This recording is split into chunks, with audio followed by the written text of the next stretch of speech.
എത്രത്തോളം കപ്പലുകളും ബോട്ടുകളും അവിടെ നഷ്ടപ്പെട്ടിട്ടുണ്ട്. ഇങ്ങനൊരു പ്രദേശം അള്ളാന്റെ ഭൂമിയിലുണ്ടെങ്കിൽ ഇതിനെപ്പറ്റി പഠിക്കണ്ടേ അല്ലെ? നാഷണൽ ജിയോഗ്രഫിക് അവരൊക്കെ ഒരു പഠനം നടത്തിയിട്ടുണ്ട്. Bermuda, the mystery of Bermuda triangle. ഒരുപാട് സീരിയസ് ആയിട്ടുള്ള, എന്നാലും ഒരു പറയും ഇറ്റ്സ് എ മിസ്റ്ററി. നമുക്ക് മനസ്സിലാക്കാൻ പറ്റുന്നില്ല, എന്തോ ഒരു നിഗൂഢത അവിടെ ഉണ്ട്. ആ നിഗൂഢത എന്താന്ന് പറഞ്ഞുതരി. ഇതിനാണ് നമ്മൾ കാതോർക്കുന്നത്, പക്ഷെ പറഞ്ഞുതരാൻ പറ്റുന്നില്ല, അറിയുന്നില്ല. ഇപ്പൊ അടുത്ത സമയത്താണ്, 2-3 വർഷങ്ങൾക്ക് മുമ്പാണ് ഫ്രാൻസിന്റെ ഒരു ഫ്ലൈറ്റ് അവിടെ മിസ്സായി പോയത് അല്ലെ? വളരെ അടുത്ത സമയത്താണ്. ഒരു ട്രേസസും കിട്ടുന്നില്ല, അതിന്റെ ഒന്നും കിട്ടാനില്ല. എന്താണ് അവിടെ സംഭവിക്കുന്നത്? അള്ളാന്റെ ഭൂമിയിലെ പ്രദേശമാണത്. പസഫിക്കിലല്ലേ ബർമുഡ ട്രയാങ്കിൾ?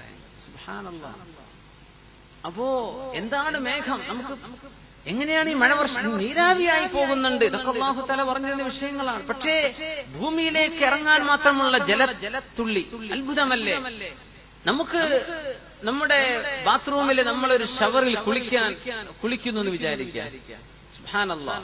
നമ്മൾ ടാപ്പ് തുറന്നു, നമ്മൾ ഷവറിലേക്ക് അതിനെ ട്യൂൺ ചെയ്തു, നമുക്ക് ഷവറായിട്ട് തലയിലേക്ക് വെള്ളം. മാഷാ അല്ലാഹ്. മഴ കിട്ടണില്ലെങ്കിലും ബാത്റൂമിന്റെ ഉള്ളിൽ മഴ തന്നെയാണ് അല്ലേ?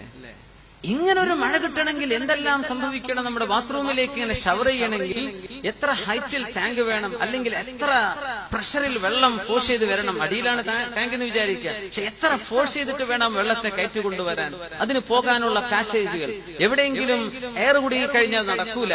അത് അത്രയും വളരെ വ്യക്തമായി എഞ്ചിനീയറിംഗ് ചെയ്ത് പഠിച്ചിട്ട് വേണം ചെയ്യാൻ അല്ലേ?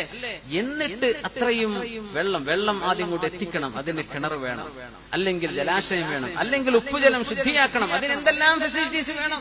യാ അല്ലാഹ്. ഒക്കെ കഴിഞ്ഞിട്ട് നമ്മുടെ തലയിലേക്ക് വെള്ളത്തുന്നത്. മഴ അങ്ങോട്ട് വർഷിക്കുമ്പോ എത്രയാണ്? കോടാനുകോടി ക്യൂബ് വെള്ളമാണ്, ക്യൂബിക് കിലോമീറ്റർ വെള്ളമാണ് ആകാശലോകത്ത് ഒരു ടാങ്കും ഇല്ലാതെ അല്ലാഹു തആല താങ്ങി നിർത്തുന്നത്. ഒരു മഴ വർഷിച്ചാൽ എത്രയാണ് വെള്ളം? സുബ്ഹാനല്ലാഹ്. ഇത് തലയിലേക്ക് ഒന്നിച്ചങ്ങോട്ട് അല്ലാഹു വിട്ടു തന്നാൽ മനുഷ്യന്മാര് നശിച്ചു പോവില്ലേ? ജീവജാലങ്ങൾക്ക് നിൽക്കാൻ പറ്റുമോ? ചെടികൾക്ക് നിൽക്കാൻ പറ്റുമോ? ഇല്ല. ഡ്രോപ്പുകളായിട്ട് അല്ലാഹു ഒറ്റിച്ചു തരാം. അതങ്ങോട്ട് സ്പീഡ് കൂടിയാ നമുക്ക് വയ്യ. അപ്പൊ ഇത്രയും വലിയ ഭാരം, ഒരു വെള്ളം നിൽക്കണമെങ്കിൽ എത്ര ഭാരം വേണം? എത്രയാണ് വെള്ളത്തിന്റെ ഭാരം? നമുക്കൊരു ബക്കറ്റ് വെള്ളം എടുത്ത് പൊക്കി നോക്കിയാൽ മനസ്സിലാവും. ഭൂമിയിലേക്ക് ഇറങ്ങുന്ന ഈ വെള്ളത്തിന്റെ ഭാരം ഇതൊക്കെ അല്ലാഹു ആകാശ ലോകത്ത് താങ്ങി നിർത്താം. എന്നിട്ട് മഴ വർഷിക്കേണ്ട സമയമാകുമ്പോ ഏത് പ്രദേശത്തേക്കാണോ വേണ്ടത് അങ്ങോട്ട് അല്ലാഹു ഇറക്കി കൊടുക്കുകയാണ്. ഫതറൽ വദ്ക യഖ്റുജു മിൻ ഖിലാലി. ആ മേഘങ്ങളിൽ നിന്ന് മഴ വർഷിക്കുന്നത് നബിയെ അങ്ങേക്ക് കാണാൻ കഴിയും അല്ലേ? റസൂലുള്ളാഹി സ്വല്ലല്ലാഹു അലൈഹി വസല്ലം തങ്ങളോട് മഴയുടെ ചിത്രം അങ്ങനെ പറഞ്ഞു കൊടുക്കും. എവിടെ വർഷത്തിലൊരു മഴ കിട്ടിയാലായി. അങ്ങനത്തെ പ്രദേശത്താണ് ഈ വഹി ഇറങ്ങുന്നത്. അതാണ് അത്ഭുതം. വിശുദ്ധ ഖുർആൻ ചർച്ച ചെയ്തത് മഴയെക്കുറിച്ച്. എത്ര മനോഹരമായിട്ട് മഴ തീരെ കിട്ടാത്തൊരു പ്രദേശത്ത് വെച്ച് وترى الودق يخرج من خلاله وينزل من السماء. ആകാശത്ത് നിന്ന് അല്ലാഹു തആല ഇറക്കുന്നുണ്ട് മിൻ ജിബാലിൻ ഫീഹാ മിൻ ബറദ്. ആകാശ ലോകത്ത് ചില പർവ്വതങ്ങളുണ്ട്. ഫീഹാ മിൻ ബറദിൻ, ഐസിനാലുള്ള പർവ്വതങ്ങളുണ്ട്. നമ്മൾ പറഞ്ഞു ആ പർവ്വതങ്ങൾ എന്ന് പറഞ്ഞ പ്രയോഗം, ആ വാക്ക് തന്നെ വലിയൊരു അത്ഭുതമായിട്ട് നമുക്ക് മനസ്സിലാക്കാൻ കഴിയും. നമുക്കൊരിക്കലും ചിന്തിക്കാൻ പറ്റാത്ത സംഗതിയാ ആകാശലോകത്ത് പർവ്വതങ്ങളോ. മനുഷ്യൻ ഫ്ലൈറ്റിലൂടെ പറന്നപ്പോൾ അത് കാണാൻ കഴിഞ്ഞു. യാ അല്ലാഹ്. മിൻ ജിബാൽ, പർവ്വതങ്ങളാണ് ആകാശലോകത്ത്.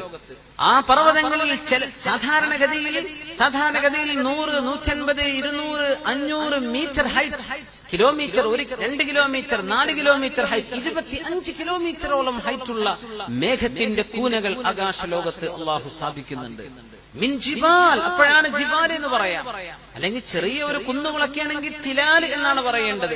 കുന്നുകൾക്ക് ഹിൽസ് എന്ന് പറയുകയാണെങ്കിൽ തിലാൽ എന്നാ പറയാം. അല്ല, ജിബാലിൻ, പർവ്വതങ്ങൾ തന്നെയാണ് ആകാശലോകത്ത്. മിൻ ബറദിൻ. ബറദ് എന്ന് പറഞ്ഞ ഐസ് കട്ടകൾ. ഐസ് കട്ടകൾ എന്ന് പറയണമെങ്കിൽ -ഡിഗ്രിയിലേക്ക് താഴെ വരുമ്പോഴാണ് ഐസാവുക. 0 കഴിഞ്ഞ് -0യിൽ താഴെ പോകുമ്പോഴാണ് ഐസ് ആയി മാറുന്ന ഐസ് കണകുകളായി. ഈ ഐസ് കണികകളായി മാറി മേഘം രൂപപ്പെട്ടു കഴിഞ്ഞാൽ അതിന്റെ ഉള്ളിലേക്ക് കാറ്റ് കടക്കുന്നു. ഈ കാറ്റ് അതിനെ പൊക്കി കൊണ്ടുപോയി മേഘം വലിയ പർവ്വതങ്ങളെ പോലെ ആയിത്തീരുകയാണ്. അതിന്റെ ഉള്ളിൽ ഏകദേശം മധ്യഭാഗത്ത് ഏറ്റവും കൂടുതൽ തണുപ്പ് അനുഭവപ്പെടുന്നു.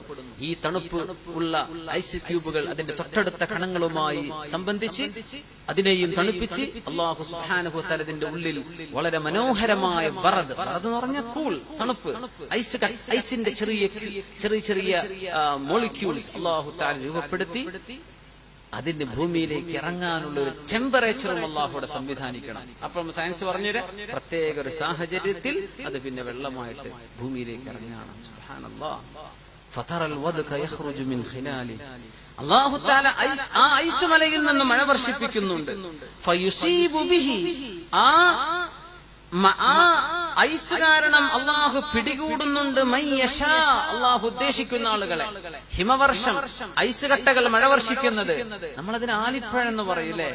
എങ്ങനെയാണ് ആലിയായതെന്ന് എനിക്കറിയില്ല. ആലിപ്പഴം എന്താണ് വാക്കിന് മലയാളത്തിന്റെ അതിന്റെ സിഗ്നിഫിക്കൻസ് എന്താണെന്ന് എനിക്ക് മനസ്സിലായിട്ടില്ല. ആലിപ്പഴം എന്ന് പറയാൻ കാരണം പക്ഷേ അത് ഐസാണ്, ഐസ് കട്ടകളാണ്. അതിന്റെ വലുപ്പമെങ്ങാനും കൂടിക്കഴിഞ്ഞാൽ മനുഷ്യന്റെ തലയിലേക്കെങ്ങാനും വീണ മനുഷ്യൻ ഓൺ ദ സ്പോട്ട് മനുഷ്യൻ മരിച്ചു പോകും, അല്ലേ? യുസീബു ബിഹി മയ്യശാ. ചില ആളുകളെ പിടികൂടാൻ അള്ളാഹു ഐസിന്റെ ഈ മഴയെ അള്ളാഹു ഉപയോഗിക്കുന്നുണ്ട്. സുബ്ഹാനല്ലാഹ്. വയസ്രിഫുഹു അൻ മയ്യശാ. അള്ളാഹു ഉദ്ദേശിക്കുന്ന ആളുകളിൽ നിന്നും അവന്റെ ശിക്ഷയെ അള്ളാഹു തട്ടിമാറ്റുകയും ചെയ്യുന്നുണ്ട്. അപ്പൊ മഴയായിട്ട് വർഷിക്കുന്നുണ്ട്, ഇനിയല്ല ഐസായിട്ട് തന്നെ ചിലയിടത്ത് അള്ളാഹു ഇറക്കി കൊടുക്കും. അത് ജനജീവിതം തടസ്സമാകും, അല്ലെ? വാഹനങ്ങൾക്ക് പോകാൻ കഴിയില്ല, റോഡുകൾ ബ്ലോക്കായി കഴിഞ്ഞിരിക്കും, ട്രാഫിക് സംവിധാനങ്ങൾ തകരാറിലാകും, ഫ്ലൈറ്റുകൾക്ക് ലാൻഡ് ചെയ്യാൻ പറ്റില്ല, കപ്പലുകൾക്ക് അതിന് കരയിൽ നിന്ന് പോകാൻ കഴിയില്ല വെള്ളത്തിന്റെ ആ സാന്ദ്രത കൊണ്ട്. സുബ്ഹാനല്ലാഹ്. അത് ഒരു തരം അള്ളാഹുവിന്റെ അദാബിന്റെ ശൈലിയാണ്, അള്ളാഹുവിന്റെ ശിക്ഷയുടെ ചില ശൈലിയാണ് ഐസിറക്കി തരുന്നത് എന്ന് വിശുദ്ധ ഖുർആൻ ഇവിടെ സൂചിപ്പിക്കുകയാണ്. ലോകത്തെ ഏറ്റവും വലിയ ആഡംബര കപ്പലാക്കി ഇറക്കിയതായിരുന്നു ടൈറ്റാനിക്. കുട്ടികൾക്കൊക്കെ അതൊക്കെ ഒരു ഫിക്ഷൻ സ്റ്റോറി പോലെയാണ് ശരിക്ക് ടൈറ്റാനിക്കിന്റെ സംഭവങ്ങളൊക്കെ. ടൈറ്റാനിക് 1900 ഇറങ്ങിയത്? 800കളിലല്ലേ? 1911. സുബ്ഹാനല്ലാഹ്.